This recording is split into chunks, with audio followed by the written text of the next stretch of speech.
Leyendas de la Dragonlance, 1. El Templo de Istar. Margaret Wise y Tracy Hickman. Audiolibro editado por El Amo del Calabozo. 2020. Libro segundo. Capítulo tercero. Denigrante esclavitud. Una llave tintineó en la cerradura de la celda. Tasleov se incorporó a la velocidad del relámpago en aquella estancia donde la luz se filtraba, en pálidos haces, a través del ventanuco de barrotes. Al ver su reflejo en el muro de piedra, el Kender concluyó que debía estar amaneciendo. La llave produjo un nuevo chasquido en el ojo metálico, como si el celador tuviese dificultades para abrir. El prisionero lanzó una inquieta mirada a Caramon que, tumbado en el otro lado del calabozo, dormía en la losa que le servía de lecho sin moverse ni oír el molesto ruido. Mala señal, pensó Tas entristecido, a sabiendas de que el experto guerrero, cuando no estaba ebrio, era capaz de despertarse con el mero eco de unas sigilosas pisadas en la distancia. Pero Caramon no había manifestado ninguna reacción desde que los soldados lo encerraron la víspera. Había guardado silencio y rechazado el alimento, pese a asegurarle su compañero que era un bocado superior al que solía comerse en las prisiones. Se acostó sobre el suelo y se sumió en la contemplación del techo hasta el anochecer, hora en que desarrolló una ínfima actividad: cerrar los ojos. El estruendo de la llave fue en aumento, mezclado con los sonoros reniegos del carcelero. Tasleov se puso en pie y atravesó la estancia, desembarazando su cabello de las briznas de paja de su almohada y alisando su ropa mientras caminaba. Al distinguir una desvencijada banqueta en un rincón, la arrastró hasta la puerta a fin de encaramarse a ella y espiar por la mirilla al hombre que se afanaba en el exterior. «Buenos días», lo saludó. «Veo que tienes problemas». El aludido retrocedió, tan sobresaltado al oír una voz imprevista que casi dejó caer el manojo de llaves. Era un individuo de corta talla, flaco, con una tez grisácea que lo identificaba con las pétreas paredes. Alzó hacia el Kender un rostro de expresión furibunda a través de la reja, insertó una vez más el metálico instrumento en el cerrojo y comenzó a manipularlo vigorosamente. Detrás de él se erguía otra figura, un hombre alto y corpulento que, ataviado con ricas vestiduras, se protegía del gélido aire matutino mediante una capa de piel de oso. Sostenía en la mano una pizarra, terminada en una delgada correa de cuero de la que pendía una punta de tiza. «Apresúrate», gruñó el desconocido. «El mercado se abre a mediodía y tengo que limpiar y adecentar a este lote antes de que se inicie». «Debe haberse roto», se excusó el celador. «No, en absoluto», colaboró el Kender. «A decir verdad, creo que la llave encajaría si no entorpeciera su paso uno de mis alambres». El centinela interrumpió su quehacer y escudriñó al hombrecillo de manera siniestra. «Sufrí un curioso incidente», explicó Tas, al parecer imperturbable. «Anoche estaba aburrido. Pues Caramon se durmió temprano y tú me habías despojado de mis pertenencias, así que me puse a hurgar en mis vestiduras y descubrí, por pura casualidad, un alambre para forzar cerraduras que había escapado a tu registro al ocultarse dentro de mis botas. Decidí probarlo en esta puerta, a fin de entretenerme y también de comprobar qué tipo de calabozos construís en Istar. Por cierto, este es espléndido», afirmó en actitud solemne, «uno de los mejores que he visitado, quizás el más sólido. Pero olvidaba presentarme. Me llamo Tasleov Buenerfold», agregó, introduciendo su mano a través de la reja por si alguno de sus contertulios deseaba estrecharla. No lo hicieron. «Vengo de Solace. Al igual que mi amigo, con el encargo de cumplir una delicada misión que...». «Ah, sí, el cerrojo. No. Es necesario que me claves tan funestas miradas, no fue culpa mía. Fue tu estúpido mecanismo el que quebró mi alambre. Lo consideraba el más valioso de mi colección, heredado de mi padre», suspiró. Nostálgico. «Me lo obsequió el día en que cumplí la mayoría de edad, de modo que no estaría de más si os disculpaseis», terminó con tono severo. Frente a tal exigencia el carcelero emitió un extraño sonido, semejante a un estornudo virulento. Agitando el manojo de llaves frente al Kender, masculló unas frases incoherentes sobre pudrirse en la celda para toda la eternidad, e hizo ademán de alejarse, si bien lo detuvo el personaje de la capa. «No tan deprisa», lo espetó. «Debo llevarme al otro reo». Lo sé, replicó el guardián con los labios apretados, pero se ha de llamar al cerrajero. No puedo esperar. He recibido órdenes estrictas de incluirlo en el lote de hoy. En ese caso habrá que ingeniarse otro medio de sacarlos de ahí dentro, sugirió el soldado. Proporcionemos al Kender un nuevo alambre, quizá funcione, bromeó. Vamos, olvídalo y reunamos a los restantes. Emprendió un ligero trotecillo, dejando al hombre del pellejo de oso plantado ante la puerta. Remiso a moverse. Me han dado instrucciones terminantes, recordó irritado el celador. También a mí, repuso el otro por encima de su huesudo hombro. Si no están conformes, pueden venir y rezar hasta que la reja se abra, o bien avisar al cerrajero para que haga su trabajo. ¿Vais a devolvernos la libertad?, inquirió Taz con jovial talante. Si es así, os ayudaremos.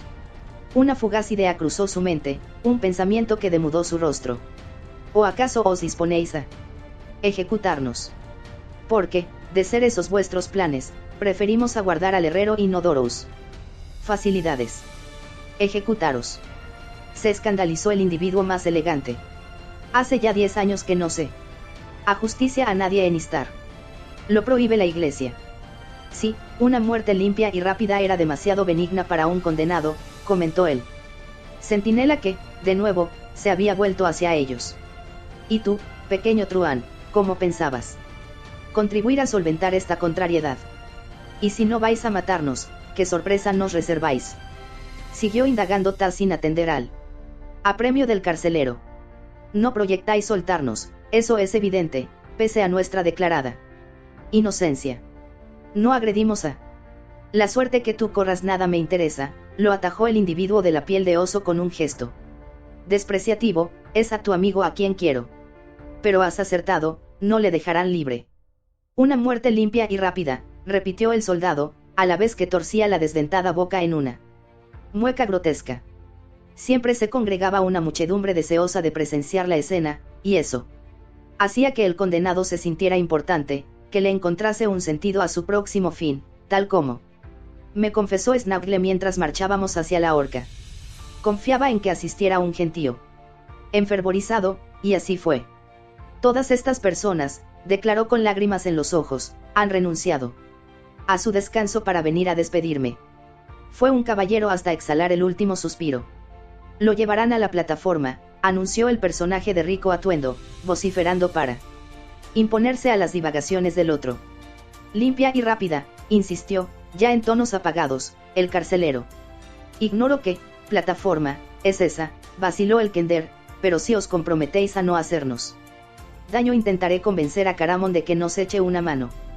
Desapareció del portillo, y los dos individuos le oyeron urgir al guerrero. Despierta, Caramon. Quieren sacarnos de la celda y no consiguen abrirla, me temo que por mi culpa. No sé si has comprendido que debes quedarte con ambos, insinuó el guardián, con aviesa mirada, a su oponente. ¿Cómo?, se sobresaltó este. Nadie me mencionó que hay que venderlos juntos, afirmó el soldado, complacido al advertir su ira. Esas son mis órdenes, y provienen de las mismas esferas que las tuyas. Está especificado en el documento escrito. Por supuesto. El hombre no cabía en sí de gozo. Perderé dinero, protestó el ostentoso personaje. ¿Quién iba a gastar sus monedas en adquirir a un Kender? El celador se encogió de hombros, no era asunto de su incumbencia. El individuo del mullido pellejo abrió la boca presto a discutir, pero enmudeció al aparecer otro rostro enmarcado en el ventanillo. Era la faz de un humano joven, debía rondar la treintena. Sin duda. Fue en un tiempo un hombre atractivo, si bien ahora la grasa desfiguraba sus pómulos, tenía los ojos entelados bajo el velo de insondables calamidades y su cabello, enmarañado y revuelto, oscurecía la apostura que en su día poseyera. ¿Cómo está Crisania?, preguntó Caramon. El ser corpulento pestañeó confuso. La dama que transportaron al templo, aclaró el guerrero. El flaco carcelero azuzó a su vecino en las costillas. La mujer a quien atacó, quiso ayudar. Yo no la ataqué, replicó el acusado, aunque sin cólera. ¿Cómo se encuentra? No te interesa, contestó secamente el hombre alto, que acababa de consultar la hora y empezaba a ponerse nervioso. ¿Eres acaso cerrajero? El Kender nos ha asegurado que podrías Abrir la puerta atascada. No es tal mi oficio, dijo Caramon, pero existen otros métodos para forzar una hoja. Rebelde. ¿Qué ocurrirá si la resquebrajo?, inquirió, dirigiéndose al guardián. De todos modos el cerrojo está inservible y habrá que cambiarlo. No puedes causar demasiado estropicio, a menos que la eches abajo, comentó el aludido sin comprender las intenciones del hombretón. Eso es precisamente lo que me propongo hacer, se apresuró a revelarle este. ¿Quieres derribar la puerta?, se horrorizó el celador. Te has vuelto loco. Aguarda. El individuo de la piel de oso examinó, a través de los barrotes, los hombros y el rotundo cuello del guerrero. Dejemos que pruebe. Si lo consigue, yo pagaré los desperfectos.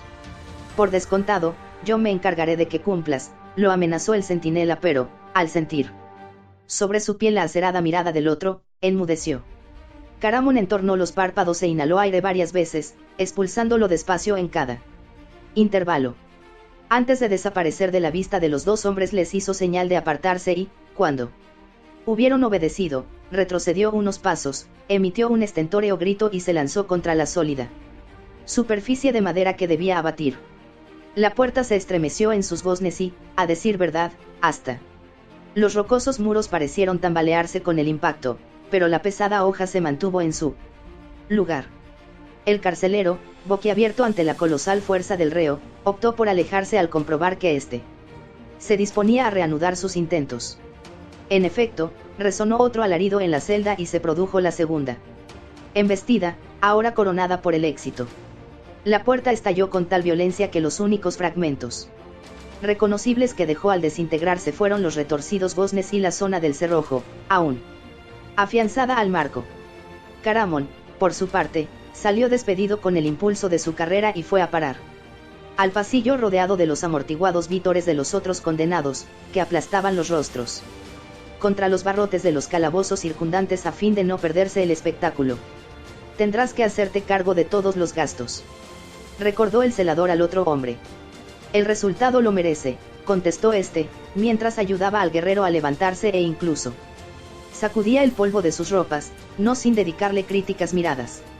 Me temo que has comido demasiado bien, comentó al escudriñarlo, y que no eres insensible a los placeres del alcohol. Probablemente sea esa la causa de tu encierro, aunque no me preocupa lo más mínimo. Te llamas Caramon, ¿verdad? El hombretón asintió con gesto taciturno. Y yo soy Tasleof Buenervold, intervino el kender, que había atravesado el boquete de la puerta y volvía a tenderle la mano. Lo acompaño donde quiera que va, y no pienso dejar de hacerlo. Se lo prometí a Taike, no puedo defraudarla. La criatura del llamativo pellejo, que se afanaba en hacer anotaciones en su pizarra, apenas lo escuchaba. Comprendo, se limitó a decir con aire ausente. Y ahora, prosiguió Tas embutiendo una mano en su bolsillo, creo que si nos liberaras de los grilletes caminaríamos mejor. Muy cierto, murmuró el interpelado, que no cesaba de garabatear sobre su tablero. Sumó unas cifras, sonrió e indicó al guardián, tráeme a los otros miembros del lote de hoy. El soldado se alejó obediente, si bien antes clavó sus centelleantes ojos en Tas y Caramon. Vosotros dos, sentaos junto al Rnauro hasta que hayan reunido al grupo, ordenó a los prisioneros el hombre de la pizarra. El guerrero se acuclilló en el suelo, frotándose el hombro con que había embestido la hoja y Tas lo imitó. Emitió el kender un suspiro de júbilo. El mundo se le antojaba más hermoso fuera del angosto calabozo pues, según había susurrado a su amigo para animarlo a actuar, cuando salgamos tendremos una oportunidad. Atrapados en este agujero estamos indefensos. A propósito, gritó al carcelero ya distante, te encargarás de que me devuelvan mi alambre. Posee para mí un valor sentimental. Una oportunidad, no. Rezongó Caramon cuando el forjador se disponía a cerrar el collar de hierro. Había tardado un rato en encontrar uno del tamaño adecuado, así que el hombretón fue el último al que ajustaron este símbolo de esclavitud. El prisionero sintió una punzada de dolor en el instante en que el artesano soldaba la argolla con metal candente, despidiendo olor a carne quemada.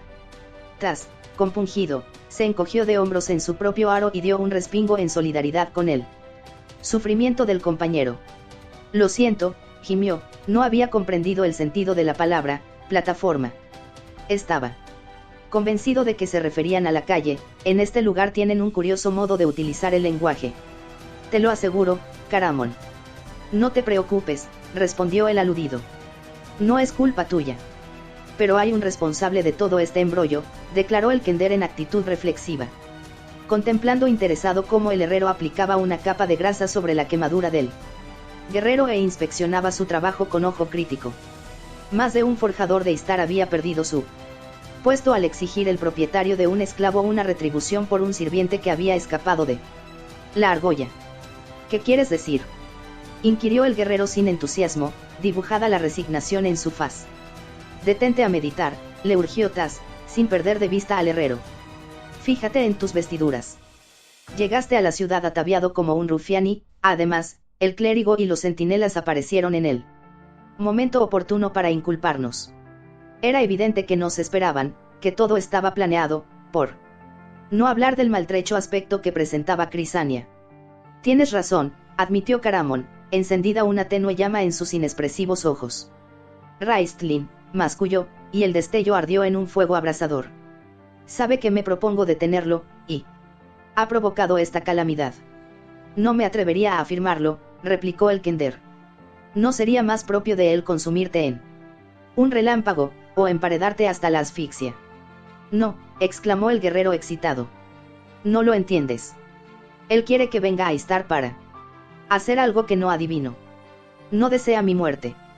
Así nos lo advirtió el elfo oscuro que trabaja con él. ¿Recuerdas? El Kender, dubitativo, intentó rebatir este argumento, pero se lo impidió el forjador al obligar a Caramon a levantarse. El individuo de la piel de oso, que no había cesado de espiarles impaciente. Desde la puerta del taller, hizo una imperativa señal a dos de sus esclavos personales, y estos se apresuraron a agarrar a los compañeros a fin de colocarlos en hilera junto a los otros reos. Acto seguido, más servidores se acercaron al grupo y comenzaron a atar a los prisioneros con recias cadenas, hasta afianzar toda la fila por los grilletes de los pies. Concluida esta operación, y obediente a la orden de la criatura de la pizarra, la mísera comitiva de humanos, semielfos y goblins echó a andar. No habían avanzado 3 pasos, sin embargo, cuando quedaron enmarañados por una imprevista acción de Tasleov, que no había oído las instrucciones y se empeñaba en caminar en otro sentido. Tras una retahíla de reniegos y algunos restallidos de látigo, que utilizaba después de asegurarse de no ser observado por ningún clérigo, el hombre de las pieles restableció el orden y continuó la marcha. Tas tenía que dar saltos para seguir el ritmo y, en un par de ocasiones, a punto estuvo de romper de nuevo la cadena viviente al caer de rodillas y arrastrar a los de detrás. Al darse cuenta, Caramon optó por rodear su cintura con su fornido brazo, alzarle en volandas y llevarlo de esta guisa, incluida la cadena. Ha sido divertido, murmuró el Kender, todavía jadeante. ¿Has visto la cara de ese tipo? Cuando me he derrumbado de bruces. ¿Qué insinuabas antes, mientras esperábamos? Lo interrumpió el guerrero. ¿Qué te hace pensar que no es Raistlin el artífice de nuestra desgracia? El rostro del hombrecillo adquirió una seriedad inusual, una expresión ponderada que no casaba con su talante. Caramon, musitó, juntando las manos tras la nuca de su amigo y aproximándose a su oído. Para que no ahogaran sus palabras el repiqueteo de las cadenas y el bullicio de la calle, donde ahora se hallaban. Escucha, Caramon. Raistlin debe haber estado muy ocupado en las últimas horas con los preparativos del viaje. No olvides que Par-Salian tardó varios días en conjurar el hechizo de traslación en el tiempo pese a ser un mago muy poderoso, de modo que tu hermano tiene que haber consumido una cantidad ingente de energía. ¿Cómo pudo organizar su propio periplo y, a la vez, tendernos esta trampa? Si no fue él, ¿quién entonces?, indagó el hombretón con el ceño fruncido. Quizá Fistandantilus, apuntó Tas, haciendo un gesto teatral. Caramon tragó saliva, se contrajo su semblante en una mueca de incredulidad. Es un hechicero de gran sapiencia, insistió el Kender, y, por otra parte, no te molestaste en disimular el hecho de que venías al pasado con la intención de destruirlo. Lo proclamaste a los 4 vientos en la torre de la alta hechicería, y nadie ignora que Fistandantilus deambula a su albedrío entre sus muros. Fue allí donde conoció a Raistlin, ¿no es cierto? Podría haber estado presente en el cónclave y enterarse de tu proyecto, que no le habrá colmado precisamente de satisfacción. Eso es absurdo, protestó el guerrero, aunque cuidando de no levantar la voz. Una criatura investida de sus dotes arcanas me habría fulminado en el instante de averiguar mis designios.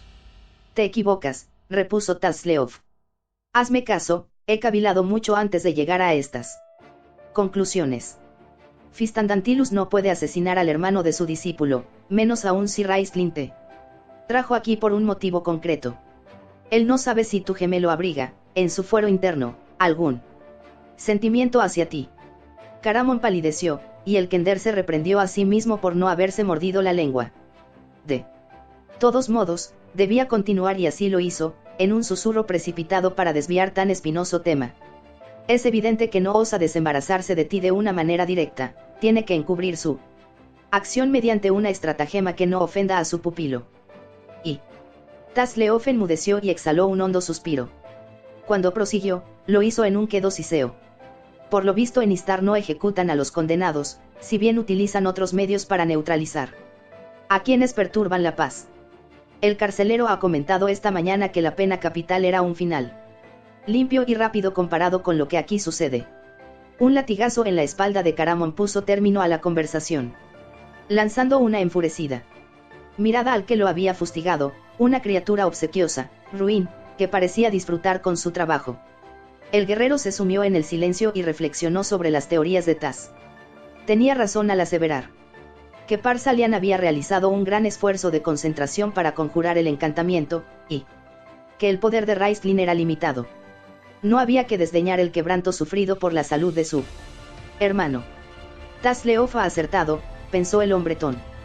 Nos van a vender, y Fistandantilus hallará el modo de eliminarme. Luego explicará a Raistlin que mi muerte fue accidental. En los recovecos de su mente, una ronca voz enanil lo imprecó, no sé quién es más majadero, tú o ese botarate de Tasleov. Si salís con vida de este atolladero recibiré una gran sorpresa. Caramon esbozó una sonrisa nostálgica al recordar a su viejo amigo. Flint no estaba junto a él, ni tampoco Tan y su otro de los compañeros de andanza susceptible de aconsejarle. El Kender y él debían arreglárselas solos y, de no haber sido por la imprevista intrusión del hombrecillo en el laboratorio de Par-Salian, ahora se hallaría en tan espantoso apuro sin el más mínimo respaldo. Tal idea le produjo un escalofrío.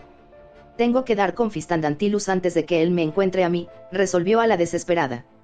Las torres del templo se erguían altaneras sobre las calles de la ciudad, todas escrupulosamente limpias salvo, por supuesto, los pasadizos marginales.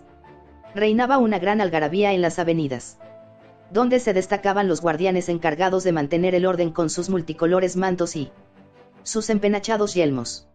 Las mujeres dirigían a tan apuestos centinelas miradas de soslayo, mientras caminaban entre los comerciantes, barriendo el empedrado en su rotundo caminar.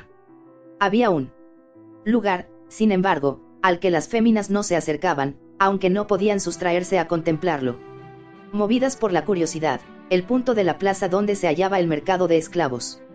Como de costumbre, el mercado estaba atestado. Se organizaban las subastas un día a la semana. Razón por la que el hombre de la piel de oso, que lo regentaba, se había empeñado con tanto afán en reunir el lote de esclavos aquella mañana. Aunque el dinero recaudado por la venta de los prisioneros pasaba a engrosar las arcas públicas, él recibía un puñado de monedas nada despreciable y, por añadidura, la sesión de hoy prometía ser harto provechosa. Como había explicado a Tas, se habían abolido las ejecuciones tanto en Istar como en las regiones de KRYNN que estaban bajo su jurisdicción. O, al menos, en la mayoría de ellas. Los caballeros de Solamnia insistían en castigar a quienes traicionaban a su orden mediante el antiguo rito bárbaro de decapitarlos con su propia espada, pero el príncipe de los sacerdotes había iniciado unos largos parlamentos destinados a interrumpir cuanto antes tan nefasto hábito. Naturalmente, el cese de los ajusticiamientos había creado otro problema. Las autoridades no sabían qué hacer con los reos, los cuales aumentaban de manera alarmante y suponían un gravamen considerable para el tesoro. Así pues, la Iglesia realizó un estudio y llegó a la conclusión de que la Mayor parte de los prisioneros eran indigentes, seres sin hogar ni medios de subsistencia. Los crímenes que cometían, robos, prostitución y otros de la misma índole, eran consecuencia de su extrema pobreza. Es lógico, declaró el príncipe ante sus ministros en el acto de pronunciamiento, deducir que la esclavitud no solo es la respuesta al conflicto que entraña la reclusión masiva en nuestros calabozos, sino que también constituye una medida idónea, además de caritativa, para ayudar a esos infelices cuyo único delito es el de estar atrapados en una telaraña de miseria de la que no pueden escapar. Yo me reafirmo en este aserto y sostengo, por lo tanto, que es nuestro deber ayudarlos. En su calidad de esclavos tendrán alimento, ropa y albergue gratuitos. Se les proporcionará todo aquello de lo que carecían, y que les empujaba a entregarse a una vida reprobable. Nos ocuparemos de que sean bien tratados y, por otra parte, propongo que se establezca una ley que les permita comprar su libertad tras un determinado periodo de servilismo, si han observado un buen comportamiento. Entonces no serán devueltos como miembros productivos de la sociedad. La idea del dignatario fue llevada a la práctica de inmediato, sin apenas deliberaciones, y cumplía ahora 10 años desde su promulgación. Habían surgido ciertos inconvenientes, pero nunca habían sido comunicados al príncipe de los sacerdotes por considerarse demasiado ínfimos para exigir su atención. Los ministros de inferior rango los habían solventado de manera eficaz y, ahora, todo se desarrollaba con plena normalidad. La Iglesia recibía unas cuantiosas rentas merced al dinero obtenido en las transacciones públicas, que nada tenían que ver con las ventas entre particulares, y la esclavitud se juzgaba un perfecto medio contra el crimen. En cuanto a los inconvenientes citados, aquellos con los que no debía perturbarse al sumo mandatario, cabe comentar que dimanaban de dos tipos distintos de delincuentes, los kenders por un lado y, por otro, los que cometían atrocidades de todo punto imperdonables. Las soluciones fueron sencillas. Los kenders eran encerrados durante una noche y escoltados al amanecer hasta las puertas de la ciudad, lo que significaba una pequeña procesión diaria. Los criminales más recalcitrantes, acusados de asesinato, violación o locura peligrosa, quedaron bajo los auspicios de instituciones especiales creadas a tal efecto. En cualquier caso no existía otra alternativa, ya que ni unos ni otros hallaban compradores privados en el mercado de esclavos. Con el máximo representante de una de estas instituciones para rufianes dialogaba animadamente el individuo que recogiera al lote en los calabozos, señalando a Caramón durante su plática. El guerrero estaba junto a los otros prisioneros en un mugriento y hediondo vallado detrás de la plataforma, en la actitud de quien se dispone a despedazar una puerta con el hombro. El cabecilla de la institución, de raza enana, no parecía impresionado, si bien su postura nada tenía de extraña. Aprendió tiempo atrás que, en el instante en que se admiraba a un reo, el comerciante doblaba el precio de manera automática. Así pues, optó por observar desdeñoso al guerrero, escupir en el suelo, cruzarse de brazos y, plantando firmemente los pies en el adoquinado, encararse con el individuo de la piel de oso. Demasiado grueso, es evidente que no está en forma, declaró con la cabeza ladeada en señal de desinterés. Además es un borrachín, no hay más que mirar su nariz para constatarlo. Y no tiene aspecto de criatura perversa. ¿Qué me has contado que hizo? Asaltar a una sacerdotisa. Lo único que atacaría a ese humano es un barril de vino. Su oponente no se inmutó, estaba acostumbrado a estos regateos. Estás a punto de desperdiciar la oportunidad de tu vida, Rockbreaker, se limitó a responder.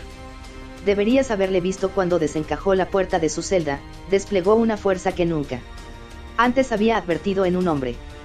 Tienes razón en lo del exceso de peso, debo concedértelo, pero ese mal se cura. Sométele a una buena dieta y se convertirá en un galán, en el favorito de las mujeres. Fíjate si no en sus lánguidos ojos castaños y su cabello ondulado. Bajó la voz y añadió, sería una lástima que una fisonomía como la suya se echara a perder en las minas. He intentado evitar que se extienda la noticia de su felonía, si bien me temo que esta ha llegado a oídos de Harold. Ambos personajes miraron de soslayo a un humano que, a cierta distancia, parloteaba y bromeaba con algunos de sus musculosos guardianes. El enano se atusó la barba, mas permaneció impasible. Harold ha afirmado que no reparará en medios para hacerse con él, murmuró el comerciante. En tono confidencial, pues, según él, podrá sacarle el rendimiento de 2 personas. Sin embargo, tú eres mi mejor cliente y puedo hacer que la balanza se decante en tu favor. Dejemos que se lo quede a Harold, gruñó el enano. Me disgusta tanta obesidad. A pesar de sus palabras, el hombre de la piel detectó el aire especulativo con que su oponente estudiaba a Caramon y, sabedor por su larga experiencia de cuándo convenía callar, le dedicó una cortés reverencia y siguió su camino.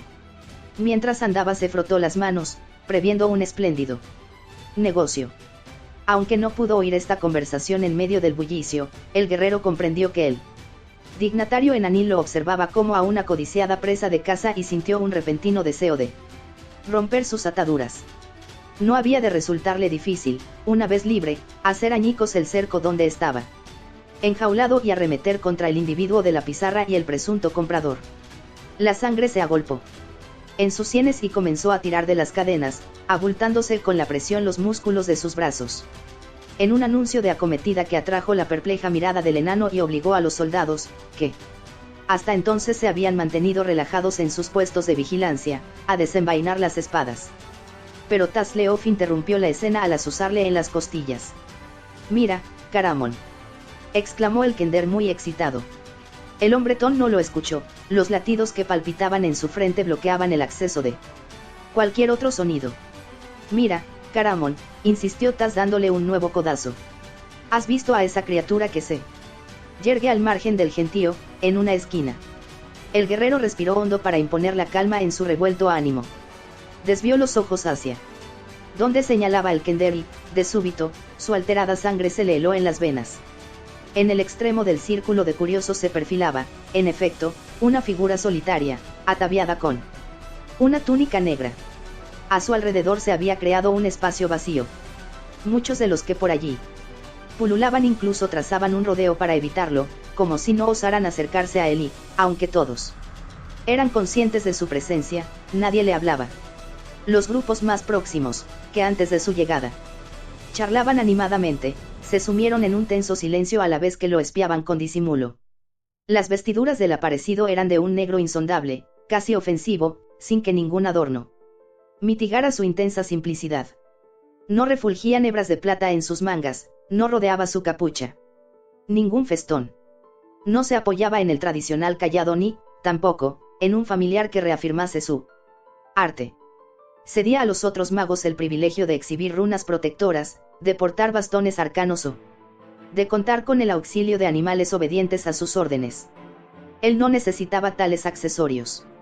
El poder que ostentaba brotaba de sus entrañas, tan inconmensurable que trascendía el paso de los siglos y, aún, los planos de existencia. Se sentía en el ambiente, brillaba en torno a su cuerpo como la aureola de calor que destila el horno de la fragua. Era alto y fuerte, los negros ropajes caían sobre unos hombros enjutos pero fornidos. Sus blancas manos, única parte visible de su ser, denotaban firmeza sin por ello carecer de flexibilidad. Pese a su extrema ancianidad, pocos habitantes de KRYNN se aventuraban a calcular sus años. Su constitución presentaba todos los rasgos de una criatura joven y plena de energía. Circulaba el rumor de que utilizaba sus dotes de nigromante para paliar las flaquezas de la vejez. Y, así, se alzaba en soledad, cual si un sol nocturno se hubiera posado en la plaza. Ni tan siquiera se atisbaban los fulgores de sus ojos en las profundidades de la capucha. ¿Quién es?, preguntó Tas a un compañero con aire casual, señalando a la figura mediante un ademán de la cabeza.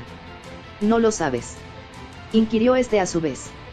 Estaba nervioso, se resistía a pronunciar el nombre del recién llegado. «Vengo de otra ciudad», se disculpó el kender. «El ente oscuro», cedió el otro reo, Fistandantilus. «Supongo que habrás oído hablar de él». «Sí». Tasleof observó a Caramon y, en un mensaje telepático, constató: «Ya te lo advertí». Libro segundo. Capítulo cuarto. La misión de Crisania. Cuando despertó del hechizo en que la había envuelto Paladine, Crisania se hallaba en tal estado de confusión que los clérigos temieron por su salud mental. Existía el peligro de que la terrible prueba hubiera trastornado su equilibrio. Habló de Palantas, así que sus oyentes presumieron que ese era su lugar de origen. Pero por otra parte invocaba continuamente al máximo dignatario de su orden, un tal Elistan, lo que causó el desconcierto de los clérigos. Pese a conocer a todos los eclesiásticos insignes de KRYNN, nadie tenía noticia de ese nombre. Tanta fue, no obstante, la insistencia de la dama que se especuló sobre la posible muerte del adalid religioso de Palantas, y se enviaron mensajeros con la mayor premura. Crisania mencionó también el templo de Palantas, un santuario inexistente en la ciudad. Pero fue al oírla aludir a unas hordas de dragones y al regreso de los dioses, cuando los sacerdotes congregados en la estancia, Quarath y Elsa, esta última mandataria de las hijas venerables, intercambiaron miradas de espanto e invocaron a aquellos para protegerse de la blasfemia. Se administró a la enferma una poción de hierbas, que la sedó hasta sumirla de nuevo en un profundo letargo. Los dos clérigos permanecieron a su lado mientras dormía, discutiendo su caso en voz baja. Al cabo de un rato el príncipe de los sacerdotes entró en la sala, deseoso de apaciguar sus inquietudes.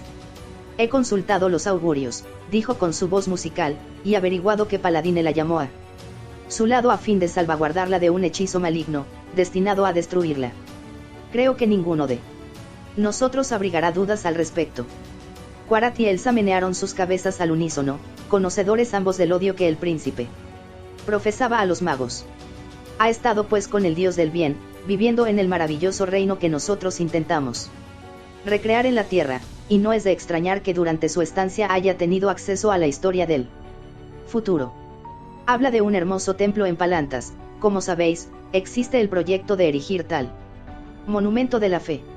Y en cuanto a Elistan, quizás se trate de alguien que dirigirá la orden en un tiempo aún por llegar.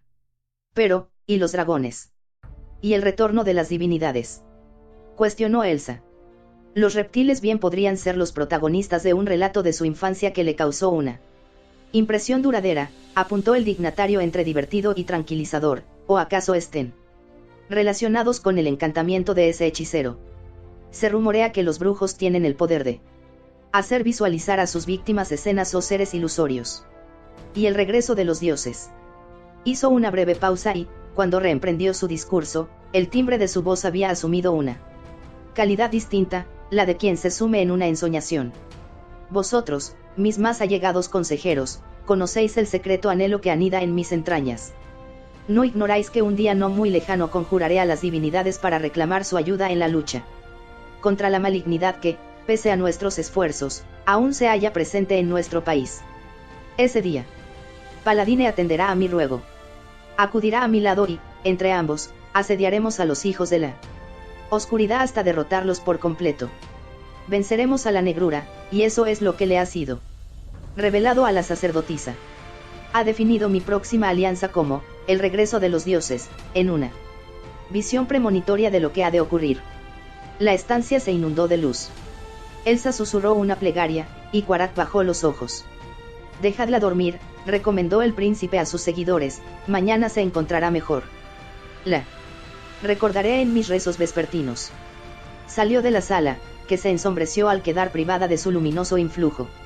La adalid de las hijas venerables lo vio alejarse en silencio y, en cuanto la puerta se cerró tras él, se volvió hacia Quarath.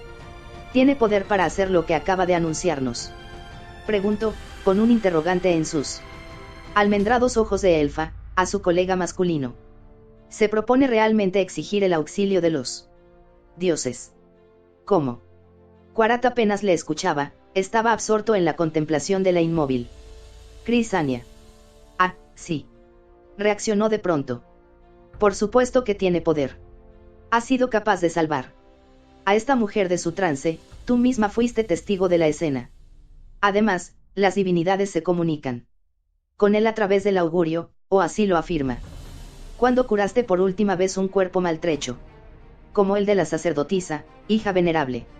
Entonces, ¿tú crees que es cierto que Paladine dio cobijo a su espíritu y le permitió ver el futuro? La dignataria parecía atónita. ¿Estás convencido de que el príncipe sanó sus heridas? Tan solo me atrevo a aseverar que un velo de misterio rodea tanto a esta dama como a los dos seres que la acompañaban, declaró el clérigo con grave acento. Yo me ocuparé de ellos, tú vigila. A la sacerdotisa.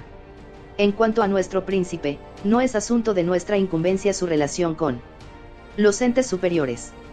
Si solicita su ayuda y se la brindan, todos nos beneficiaremos. De lo contrario, a nosotros no ha de afectarnos, ambos sabemos que es él quien los representa en KRYNN, con plenos poderes. No es el único, comentó Elsa, alisando el negro cabello de Crisania para despejar su faz embotada por el sueño. Había en nuestra orden una joven que poseía el auténtico don de la curación. La sedujo un caballero de Solamnia, ¿cómo se llamaba? Sad, colaboró Quarat. Era el señor del alcázar de Dargaard.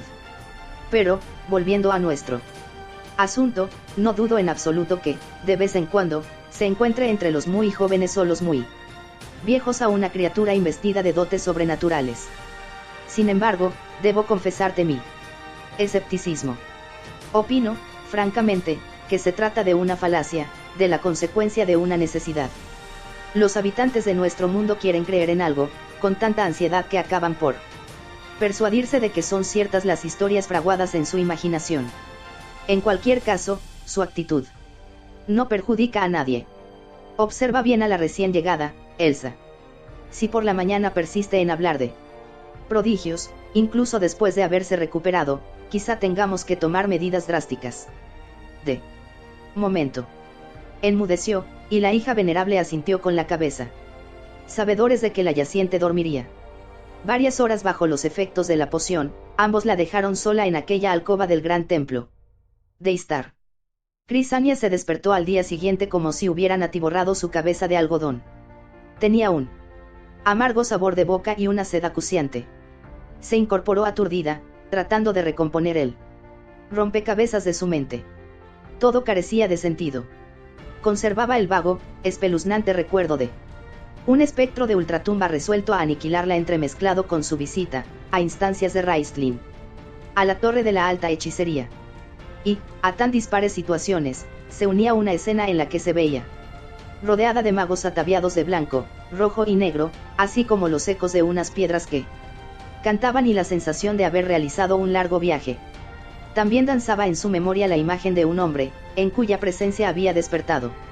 Poseedor de una belleza deslumbradora, de una voz que colmaba su alma de paz. Pero el aparecido le dijo que era el príncipe de los sacerdotes, que se hallaban en el templo de los dioses en Istar, y eso la desconcertaba. En un delirio posterior a este encuentro había llamado a Elistan, sin que quienes la circundaban dieran muestras de conocer al anciano.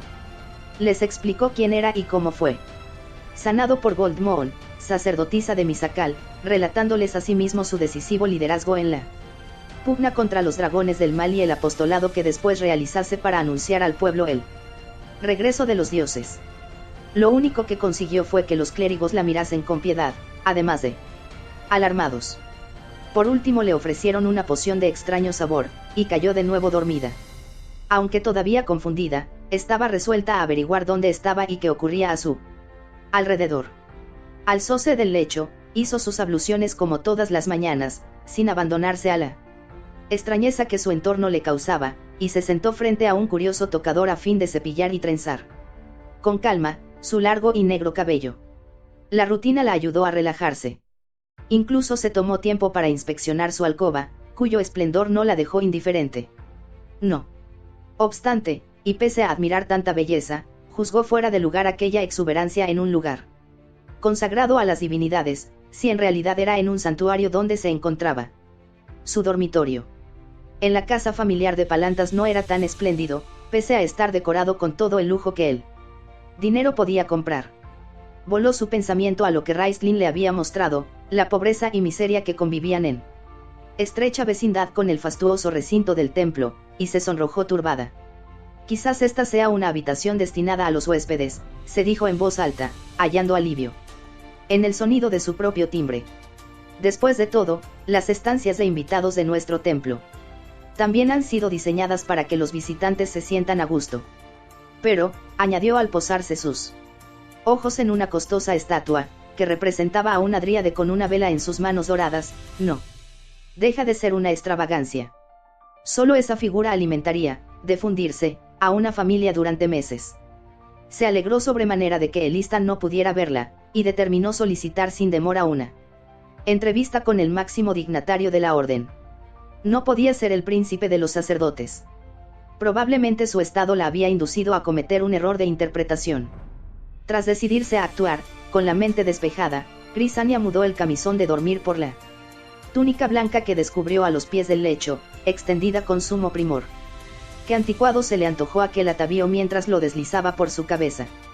En nada se asemejaba a las austeras vestiduras que utilizaban los miembros de su orden en Palantas. Era esta una prenda ornamentada, las hebras de oro que destellaban en mangas y repulgos se completaban mediante una cinta carmesí que cruzaba el pectoral y, para engalanar el llamativo conjunto, un pesado cinturón dorado recogía los pliegues a la altura del talle. Se mordió el labio disgustada ante semejante derroche, pero al asomarse al espejo de marco también dorado tuvo que admitir que la túnica ajustada a la cintura le prestaba un singular atractivo. Fue entonces, al pasar revista a su figura, cuando palpó sin proponérselo la misiva que se ocultaba en su bolsillo. Introdujo la mano y extrajo un papel de arroz, doblado en 4 partes. Al principio supuso que la dueña de las vestiduras lo había dejado por descuido, pero comprobó asombrada que la nota iba dirigida a ella y, en un mar de dudas, la abrió. Sacerdotisa Crisania.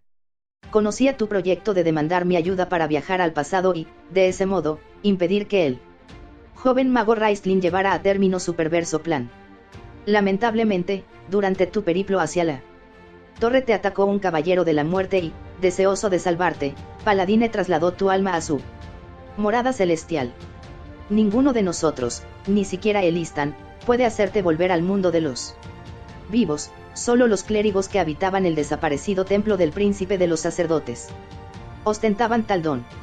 Es esta la razón de que te hayamos enviado a Istar, a la época previa al cataclismo, en compañía de Caramon, hermano del maligno hechicero. Debes cumplir allí una doble misión: en primer lugar curarte de tus penosas heridas y, en segundo, concretar tu propósito de transformar a esa descarriada criatura en una realidad beneficiosa para KRYNN. Si ves en tales transacciones la mano de los dioses, darás quizá por buenos cuantos sacrificios se te exijan. Permíteme recordarte que las divinidades eligen sendas ajenas al entendimiento de los mortales, ya que nosotros solo atisbamos un fragmento de lienzo por ellos pintado, el más próximo a nuestra percepción. Me habría gustado darte algunos consejos personalmente antes de tu partida, mas ha sido imposible. Me limito pues a recomendarte que te guardes de Raistlin. Eres virtuosa, firme en tu fe, y estás orgullosa de ambas cualidades. Debo decirte que forman una combinación letal, querida, y que él sacará provecho de tan peligrosa mezcla. Ten presente, asimismo, que Caramon y tú habéis retrocedido a un tiempo azaroso. Los días del príncipe de los sacerdotes están contados, y el guerrero debe embarcarse en una aventura que acaso le cueste la vida, pero eres tú quien se enfrenta al peor avatar, el de perder tu alma. Preveo que se te obligará a escoger entre materia y espíritu y que tendrás que renunciar a una para conservar el otro. Por otra parte, hay varios medios por los que puedes abandonar este periodo de la historia, uno de ellos a través de Caramon. Que Paladine te acompañe, valerosa señora. Parsalian. Orden de las túnicas blancas. Torre de la alta hechicería. Wairet. Crisania se dejó caer sobre el lecho. Se quebraron sus rodillas, incapaces de sostener su peso, y la mano con que sujetaba la carta se agitaba en incontenibles temblores. Contempló el mensaje con expresión alelada antes de leerlo una y otra vez, sin aprehender su significado. Transcurridos los primeros minutos, sin embargo, logró serenarse y realizó un esfuerzo de voluntad para revisar cada palabra, cada frase, prohibiéndose pasar a la siguiente hasta haberla comprendido. Tal hazaña supuso media hora de lectura y cavilaciones, pero quedó satisfecha, o casi. Por una parte le ayudó a recordar el motivo de su viaje a Wairet, y supo que Parsalian estaba enterado. Tanto mejor, pensó. Y este estaba en lo cierto al afirmar que el ataque del Caballero de la Muerte había sido una innegable muestra de la intervención de Paladine, quien quería asegurarse de su retorno al pasado. Pero el comentario acerca de su fe y virtud era un puro desatino. Se puso en pie. En su lívido rostro se dibujaba su resolución, subrayada por unas manchas coloreadas en sus pómulos que, acaso, denotaban también ira, la misma que se reflejaba en sus ojos. Lo único que lamentaba era no haber discutido este punto con Parsalian en persona. ¿Cómo osaba sugerir semejante impertinencia? Contraídos sus labios en una tensa línea, Crisania dobló la nota con dedos ágiles, rápidos, presionando los pliegues como si pretendiera rasgarla. Reparó entonces en una caja dorada, similar a los joyeros de las damas de la corte, que reposaba en el tocador junto al cepillo del cabello y un espejo de mano.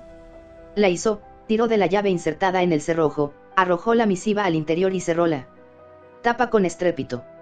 Accionó acto seguido el mecanismo de seguridad hasta oír el chasquido metálico. Retiró la llave y la guardó en el bolsillo donde había encontrado la carta.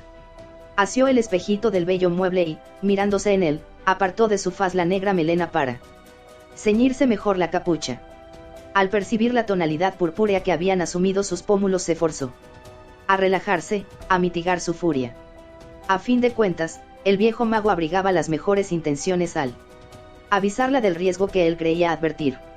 ¿Cómo podía un hechicero comprender a una religiosa? Tenía que sobreponerse a su mezquina cólera, después de todo se disponía a vivir su momento de grandeza en compañía de Paladine, cuya presencia se palpaba en el aire. Y el hombre al que había conocido era el príncipe de los sacerdotes. Evocó, con una sonrisa, la bondad que el mandatario destilaba. ¿Cómo podía ser el responsable del cataclismo? En lo más hondo de sus entrañas rehusó aceptar tal atrocidad. La historia había distorsionado los hechos.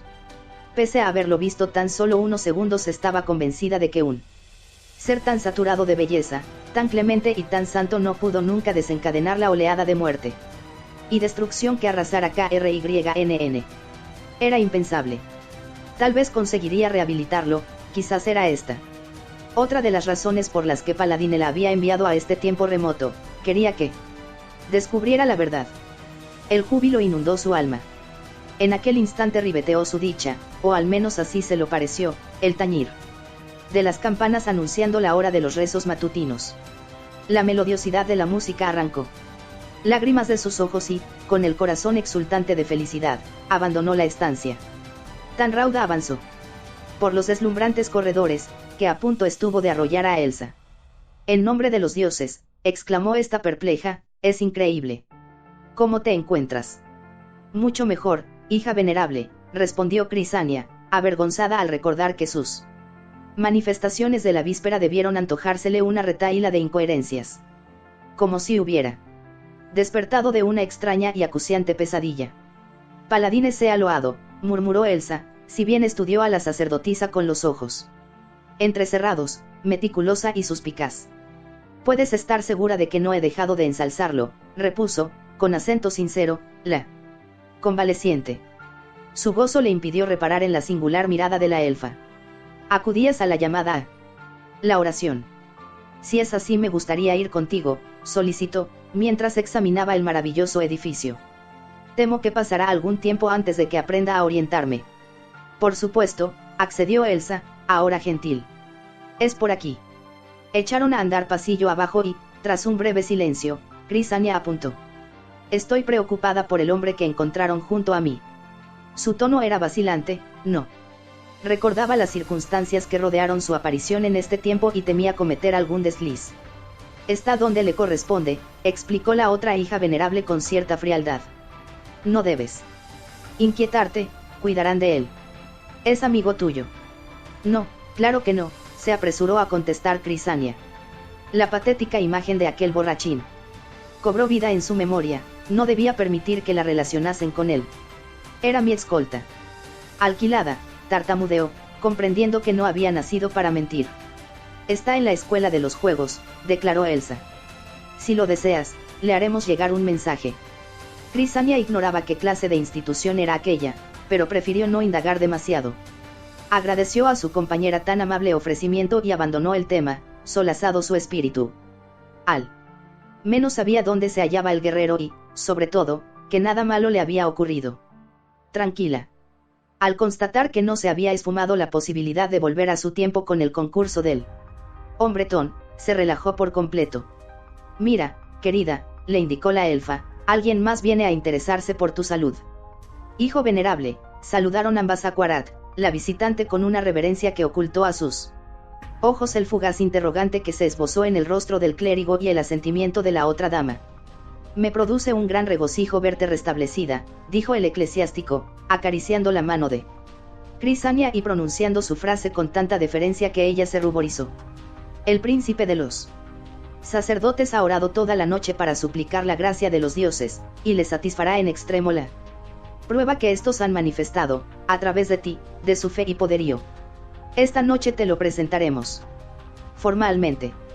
Pero ahora, agregó, y al hacerlo interrumpió la respuesta de la huésped, debo ausentarme a fin de no entreteneros en vuestro sagrado propósito. Id a la sala de las plegarias, os lo ruego. Se despidió con una sutil inclinación de cabeza y se alejó por el corredor. ¿No asiste a los servicios?, inquirió Crisania, sin dejar de observarlo mientras se perdía en el esplendor de los rutilantes muros.